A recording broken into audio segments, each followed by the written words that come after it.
Hero Dhanush స్వీయ దర్శకత్వంలో నటించిన 50వ చిత్రమే రాయన్. రాయన్ చిత్రం ప్రపంచవ్యాప్తంగా ఈరోజు విడుదలైన సందర్భంగా ఈ సినిమా హిట్టా ఫట్టా, కథ ఏంటి అనే దాని మీద మనం విశ్లేషణ చేసుకునేటువంటి ప్రయత్నం చేద్దాం. ప్రస్తుతం మనతో పాటు ఉన్నారు ప్రముఖ సినీ క్రిటిక్ దాసరి విజ్ఞాన్ గారు. విజ్ఞాన్ గారితో మాట్లాడదాం. విజ్ఞాన్ గారు నమస్తే అండి. నమస్తే. ఈరోజు రాయన్ చిత్రం ప్రపంచవ్యాప్తంగా విడుదలైంది. ఏంటి ఈ చిత్రం హిట్టా ఫట్టా అంటే ఏం చెప్తారు? ఫస్ట్ ధనుష్కి 50th సినిమా, పైగా తనే దర్శకత్వం కూడా చేసుకున్నాడు. బేసిక్గా ఒక పాయింట్ చెప్పాలనుకుంటున్నా, ఎప్పుడైనా సరే ఒక డైరెక్టర్ హీరో కమ్ డైరెక్టర్ చేసుకున్నప్పుడు అతని క్యారెక్టర్ని బాగా ఎలివేట్ చేసుకునేలా చూసుకొని మిగతావి జస్ట్ ఏదో ఉండలేనట్టు చూస్తాడు. ఇక్కడ ధనుష్ ఆ పొరపాటు చేయాల, అన్ని క్యారెక్టర్స్కి ఇంపార్టెన్స్ ఇచ్చి అన్ని క్యారెక్టర్స్కి బలమైన నేపథ్యం పెట్టుకున్నాడు. అది బాగా నచ్చింది. సరే, ఇంకా విషయంలోకి వెళ్తే రాయన్.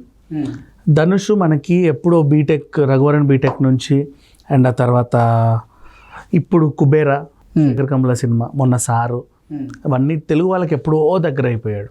ఇప్పుడు ధనుష్ని మనం తెలుగు వాళ్ళలాగే చూస్తాం. మొన్న సారు సినిమా అయితే ఇక తెలుగుదే. Sekhar Kammula cinema out and out Telugu with Nagarjuna గారు. ఒక అన్న, పవర్ఫుల్ అన్న, ఇద్దరు తమ్ముళ్ళు, నెక్స్ట్ ఒక చెల్లి. ఈడ పవర్ఫుల్ అన్న, పవర్ఫుల్ బ్యాక్ డ్రాప్ ఉంది. కానీ చెల్లెల కోసం, తమ్ముళ్ళ కోసం సమాజంలో రజనీకాంత్ భాష లాగా సైలెంట్గా ఉంటూ చక్క పెడతా ఉంటాడు పనులన్నీ. వీళ్ళేమో సెల్వరాఘవన్ ఇంట్లో అద్దెకున్నారు. ఇద్దరు తమ్ముళ్ళు, ఒక చెల్లి. చెల్లి పెళ్లి చేయాలనుకుంటాడు. ఏవేవో కొన్ని సంఘర్షణలు, నార్మల్ ఇష్యూస్, పెద్ద ఏం లేదు. వీళ్ళు ఉండే ఏరియా మన సేతు అండ్ దొరై చేతుల్లో ఉంటుంది. ఆ దొరై పాలిస్తూ ఉంటాడు. సేతు అనే ఆయన దాన్ని ఆక్రమించుకోవాలనుకుంటాడు. మన ఎస్జే సూర్య క్యారెక్టర్ అది. అండ్ అప్పుడే ఒక పవర్ఫుల్ పోలీస్ ఆఫీసర్ ఎంటర్ అవుతాడు, ప్రకాష్ రాజ్. ఈయన కూడా ఒక తండ్రి ఫ్లాష్ బ్యాక్ ఒకటి ఉందిలే. అయినప్పటికీ ఇక్కడ ఉన్న క్రిమినల్ గ్యాంగ్లన్నీ ఏరిపారేయాలనుకుంటాడు. అది ఆయన డ్యూటీ. ఈ తరహాలో సాగుద్ది. అండ్ ఎంతసేపు ఇతనికి ఏమన్నా తమ్ముళ్ళకి కానీ చెల్లికి కానీ ఏదన్నా ప్రమాదం వస్తే మాత్రం తట్టుకోలేని అన్న. కానీ అంత పవర్ఫుల్ బ్యాక్ డ్రాప్ ఉన్నా సరే సైలెంట్గా ఉండి కథ నడిపించడం, ఆయన ఎలివేట్ చేసుకుంటూ ఒక రకంగా సాగిన కథ ఇది. చాలా సింపుల్ స్టోరీ ఇది. యాక్చువల్ చెప్పాలి అంటే చూస్తున్నంతసేపు నెక్స్ట్ సీన్ ఏంటో కూడా అర్థమైపోతుంది. ఇప్పుడు మనకు కొన్ని సినిమాలు ఉన్నాయి, సంక్రాంతి, మా అన్నయ్య, ఇలాంటివి కొన్ని ఉన్నాయి కదా, అవి అర్థమైపోతాయి చూస్తున్న కొద్ది నెక్స్ట్ ఏంటి అని. ఇది కూడా అదే తరహాలో సాగినటువంటి కథ. సరే, ఇక వీళ్ళ పాత్రలు, తీరుతెన్నులు ఎలా ఉన్నాయి అంటే, ఒకానొక టైంలో ఈ తమ్ముళ్ళు ఇద్దరే అన్నకి ఎదురు తిరగాల్సి వస్తుంది. ఆ చెల్లి క్యారెక్టర్ ఇంకేదో రకమైన పర్ఫార్మెన్స్ ఇస్తుంది. అసలు ఎందుకు ఇవన్నీ జరుగుతున్నాయి, ఈ కథ ఎలా సుఖాంతమైంది అనేది మాత్రం తెర మీద చూసుకోవాల్సిందే. ఇక పాత్రల పరిచయాల గురించి వెళ్తే, రాయన్ ఈయన చాలా బాగా చేశాడు. అంటే తనే డైరెక్టర్, తనే హీరో కాబట్టి క్యారెక్టర్ మాత్రం మంచిగానే, అంటే ఇన్ కేస్ నచ్చకపోతే మరోసారి చేసుకొని బాగా ఆయన క్యారెక్టర్ని అయితే నిలబెట్టాడు. సందీప్ కిషన్ బాగా చేశాడు. ఆయనకి జోడీగా ఒక జస్ట్ అట్లా వచ్చి వెళ్ళింది అపర్ణ బాలమురళి, ఇది మన ఆకాశ్ మెహద్దుర హీరోయిన్.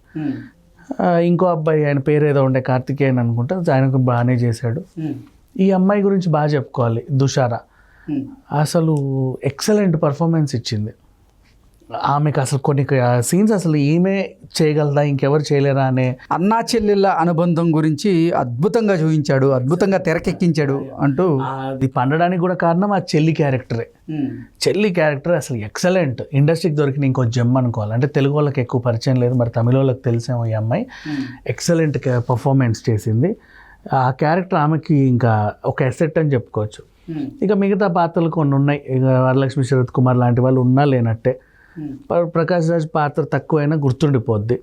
అపర్ణ బాలమురళి కూడా తక్కువైనా గుర్తుండిపోద్ది. ఇంకొంతమంది ఏదో వాళ్ళ పరిధి మేరకు బాగానే నటించారు. ఓకే, నెక్స్ట్ ఇకపోతే బ్యాక్గ్రౌండ్ మ్యూజిక్ గురించి మాట్లాడుకోవాలి. ఏఆర్ రెహమాన్ తన ఇది నిలబెట్టాడు. సినిమా మొత్తం భుజాల మీద వేసుకొని నిలబెట్టడానికి ట్రై చేశాడు. బీజిఎం బాగుంది, కానీ పాటలే పంట కింద రాయిలా ఉన్నాయి.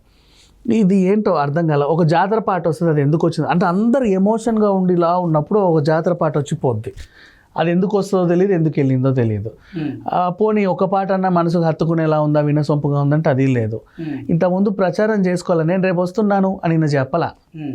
డైరెక్టర్ రిలీజ్ చేశారు, అయినప్పటికీ మంచి స్పందనే వస్తుందిలే, ప్రాబ్లం ఏం లేదు. అంటే ఎంత అనుకున్న కథ అయినా సరే ధనుష్ తెలిసిన స్టోరీని కూడా కొంచెం డిఫరెంట్గా ప్రజెంట్ చేశారు. కెమెరా యాంగిల్స్, ఎడిటింగ్ ఇదంతా బాగుంది, మరి క్రిన్స్ ఏం లేదు. సో ఆ రకంగా నిలబెట్టుకునే ప్రయత్నం అయితే చేశాడు. బ్యాక్గ్రౌండ్ మ్యూజిక్ ఎలా ఉంది? ఏఆర్ రెహమాన్ ప్రాణం పెట్టి చేశాడు, కానీ పాటలు వింటే ఈయన అసలు ఆస్కార్ మ్యూజిక్ డైరెక్టర్ అయినా అనిపించేలాగా ఇచ్చాడు. చాలా సింపుల్గా సాదాసీదాగా ఇచ్చాడు. ఒకవేళ ముందే పాటలు రిలీజ్ అయ్యి ఈ పాటికి సినిమా ఫ్లాప్ అయ్యేదేమో, సీరియస్లీ అలా ఉన్నాయి సాంగ్స్. బీజిఎం అయితే అసలు ఏమి సంబంధం లేని సీన్స్ని కూడా బీజిఎంతో నిలబెట్టే ప్రయత్నం అయితే చేశాడు. అండ్ ఆ సూర్య సేతు క్యారెక్టర్కి 2 భార్యల్ని పెట్టి ఏదో ఒక కథ నడిపించాడు, అది కూడా బాగానే వర్కౌట్ అయింది. అంతా బాగుంది, పెద్ద ఇదేం లేదు. కాకపోతే ఇట్లాంటి కథలు ఎంచుకున్నప్పుడు ఇప్పుడు నువ్వు ఇప్పుడు ఫర్ ఎగ్జాంపుల్ అంటే రాయన్ పాత్ర అతివీర భయంకరంగా చూపించాడు అనేటువంటి అభిప్రాయం వస్తున్నట్టు నేపథ్యంలో మరి ఎస్జే సూర్య పాత్ర ఎలా ఉంది? ఆయనది కూడా పర్వాలేదు, బాగానే చేశాడు. ఈయనకి ఎట్లా అంటే మనకి ఒక ఎగ్జాంపుల్ ఇప్పుడు ఇంద్ర సినిమా ఉంది, సైలెంట్గా ఉంటాడు. అసలు అన్నా నువ్వేంటన్నా ఇంత సైలెంట్గా ఉన్నావు, అసలు నీది ఏది అంటే ఒక తరహా ఫ్లాష్ బ్యాక్ ఉంటుంది అతడు పవర్ఫుల్ అని చెప్పడానికి.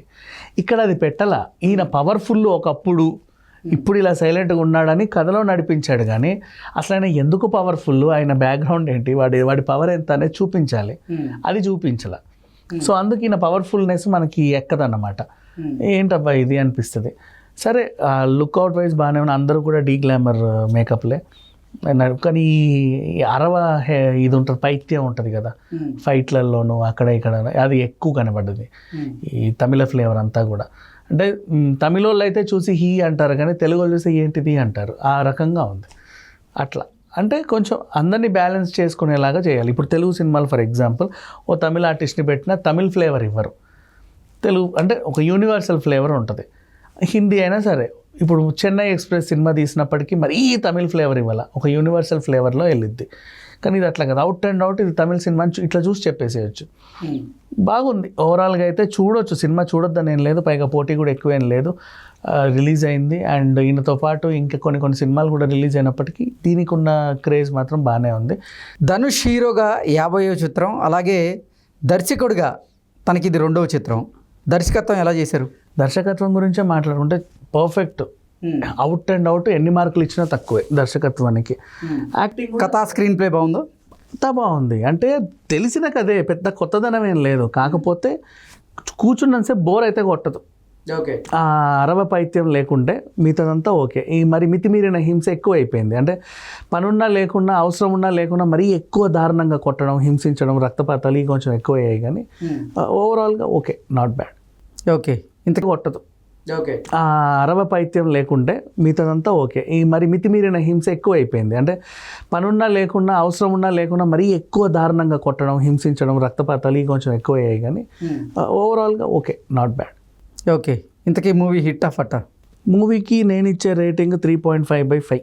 అంటే కొంచెం ఈ రక్తపాతాలు అవి ఎక్కువ అయ్యాయి అండ్ తెలిసిన కథే కాబట్టి. అంటే 3.5 అంటే హిట్టేగా ఆల్మోస్ట్, ఆఫ్ కోర్స్ నాకు అనిపించింది అలా. ఓకే అండి, thank you so much. Thank you so much.